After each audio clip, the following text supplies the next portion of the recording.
the 2023 election is a game, but it is already rigged against the Nigerian people.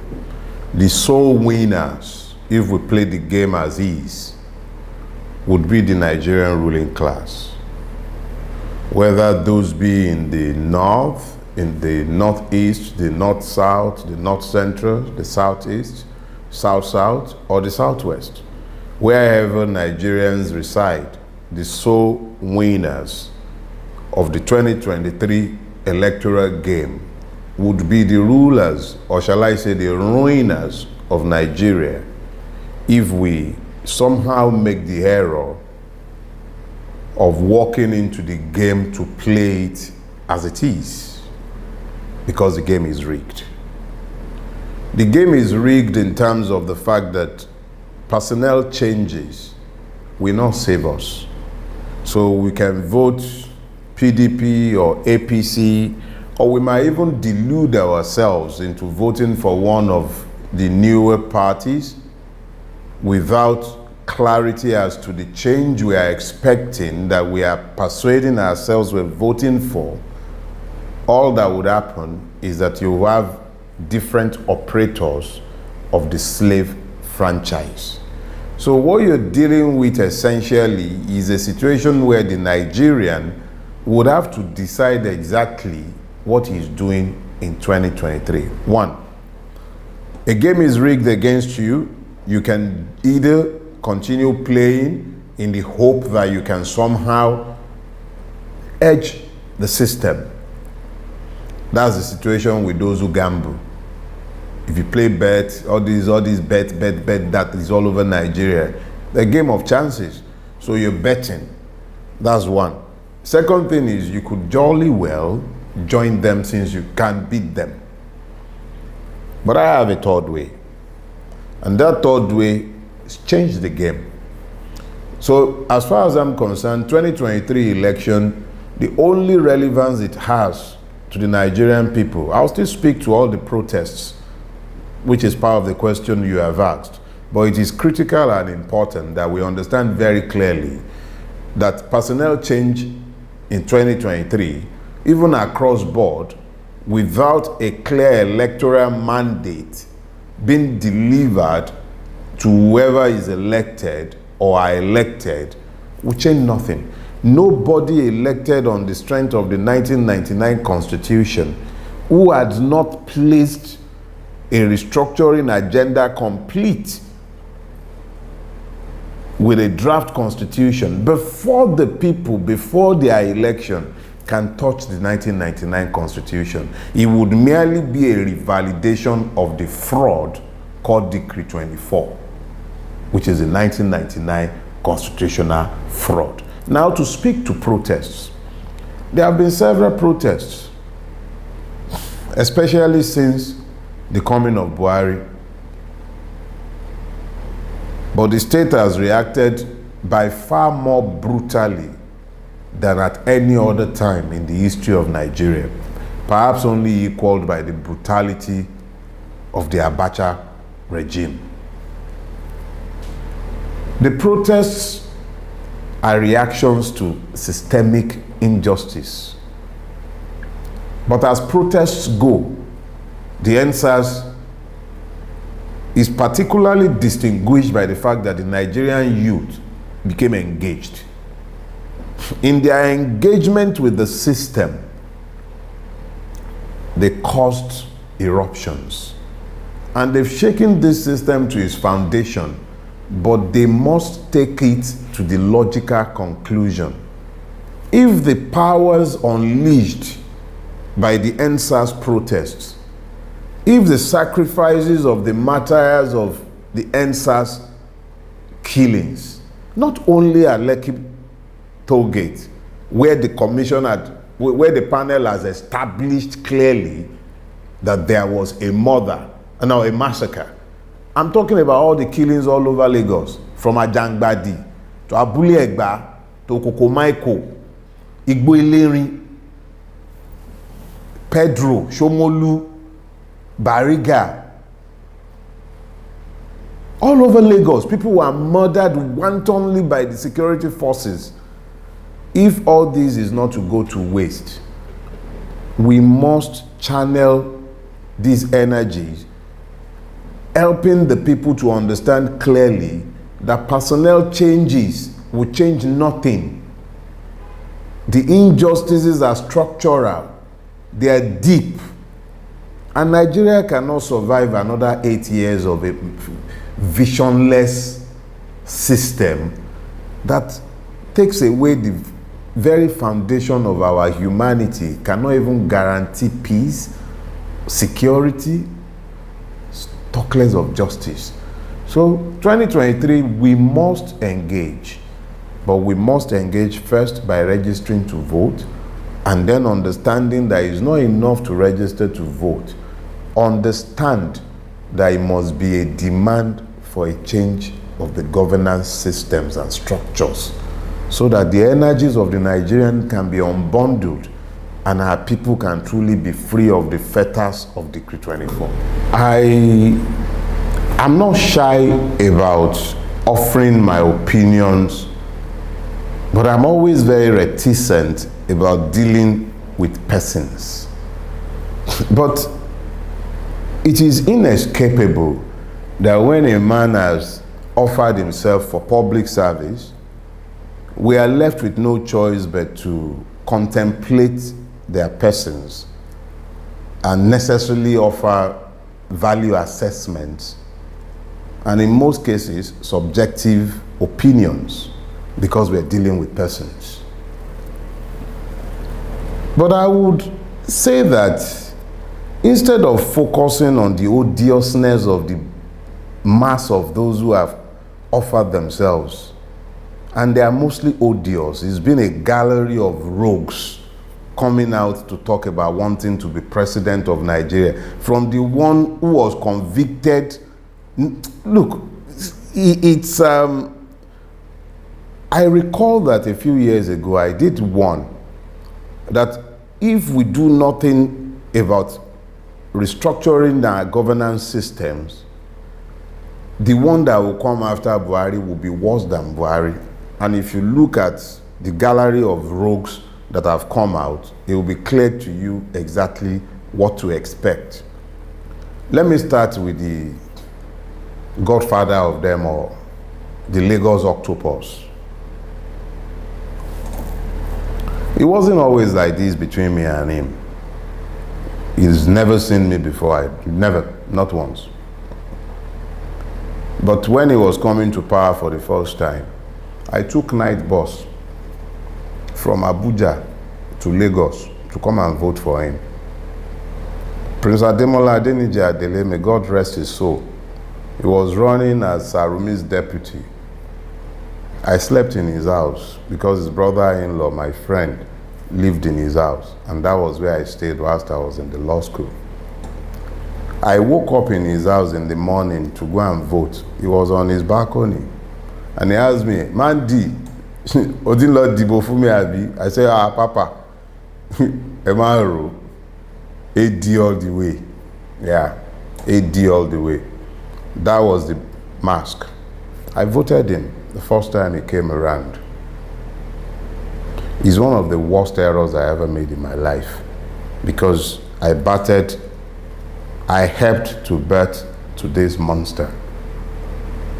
Now, we have 22 years of his hegemony ruling over Lagos State, unchallenged, virtually untouched, unchallenged, supreme in Lagos State. His word is law. He rules the street, even as he rules the chambers, both of justice and of the legislature. What has he battered? He is effectively a dictator. He does as he pleases in Lagos State. There is a 22-year record to look at, and the record and the facts speaks for themselves. Res ipsa loquitur, we say in law. The facts speak for themselves. In the last 15 years, the road in and out of my neighborhood has been a construction site, building nothing but greed. A veritable tool for the pauperization of the people and enrichment of an hegemony. They've killed for that toll gate on his watch, under his imprimatur. Now he wants to be president. When we're done looking at his 22-year record, which will be close to 24-year record by then,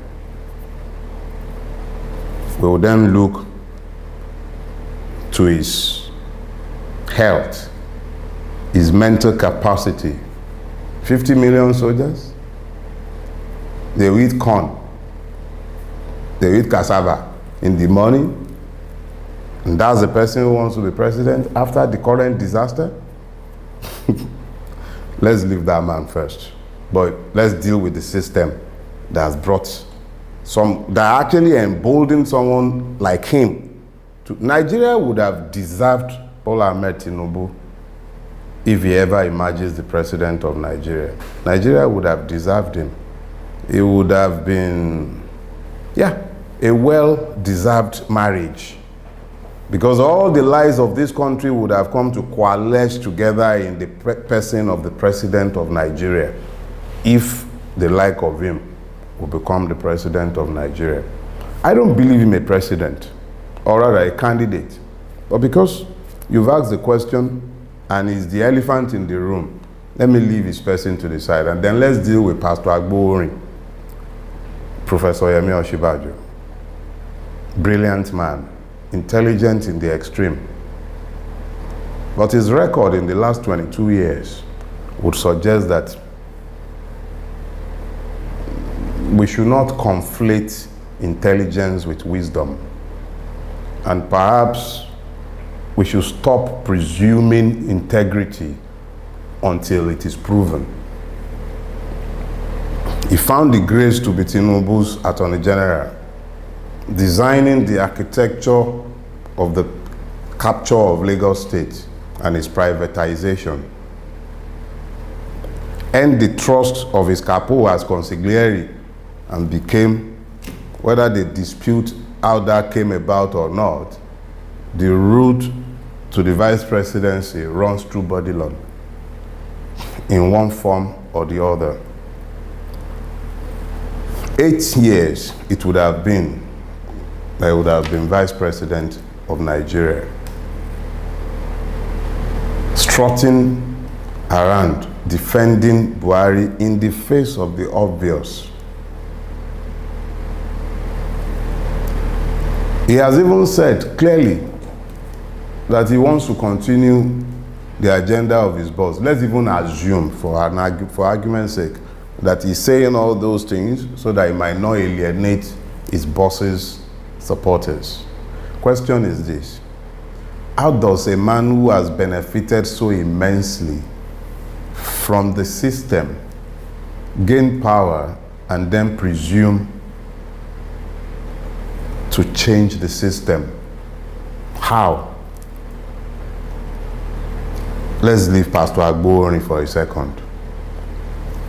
I don't even believe a Yoruba man, whether we change the system or not, should be interested, at least for a season, in the primary office of the Nigerian state if it survives.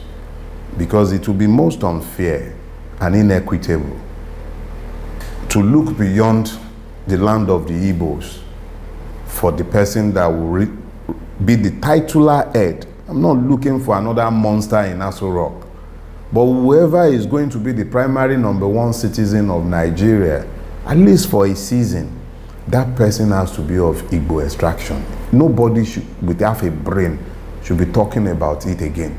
Why? Because equity demands it. But if we are now saying the Igbo should have it, who is the Igbo that should be having it? Is it a Rocha Okorocha, a most odious, vile human being whose only distinguishing feature as a governor was the erection of stupid statues and construction of roads that lasted just one reign? That one wants to be the man who is on record as saying that he became rich by serving Red Cross. Come on. That one? it shows you that the system only ever pushes forward the worst. Or is it all Jews or Kalu? The court effectively the court has effectively said he's a thief. But because of a technicality, they should go and retry him. That technicality will never be available to a poor man or to a member of the lower classes. But it is available to him as a member of the class of those to whom impunity is available. That is the one who wants to be president. It is the worst of Ndi Igbo that is showing forward in the empire of Zaim. If any one of these persons become president of Nigeria, why would they be interested in restructuring Nigeria to give citizenship to the Nigerian? So you find very quickly that the system is throwing up what we should consider the very worst in replacement of what is already a disaster. Now, even if an angel somehow manages to gain office, let me use one of such angels as an example. Let's look at Kingsley Moghalu. Brilliant man, accomplished. He has spoken extensively to restructuring of Nigeria. But where is his plan? If he gains power, what's he going to do about it? How? If he's gaining power on the strength of the 1999 Constitution, without having mobilized the Nigerian people around the idea of a restructuring that he has placed on paper and galvanized them behind, how is he going to get this den of robbers called the Nigerian Senate or the Congress of baboons called the House of Reps? How is he supposed to be getting any one of those ones to take away the foundation for the food they are eating? They just spend billions to get into office, and you expect them to, or is he going to plan a military coup? The only way anybody can change the system is to engage the electoral process, let the people know and mobilize them behind your plan. But even we who are talking must understand, and this is one of the points I've been laboring to make for a few days, to strengthen the candidates who are not going to come from the established stealing platforms, APC and PDP. To strengthen those ones, we, the average citizens, must take time to register to vote. When we register to vote to the point where their talks become useless, their monies become useless, then candidates coming from parties that are not considered fashionable gain power in the collective will of the people to ask for change. But first thing first, register to vote. Without buying a ticket, you can't win the lottery. And it's the only game in town. We don't have guns. Even the state will be very happy. People who are not carrying guns, who are carrying national flags, singing national anthems, they kill them. How much more? You say you want to look, the Nigerian state is a practitioner in the art of violence. The only level playing ground, we can levelize the playing field only if we massively register to vote, understand why we are doing so, and then demand collectively as a critical mass changes that we desire. Other than that, we're wasting time.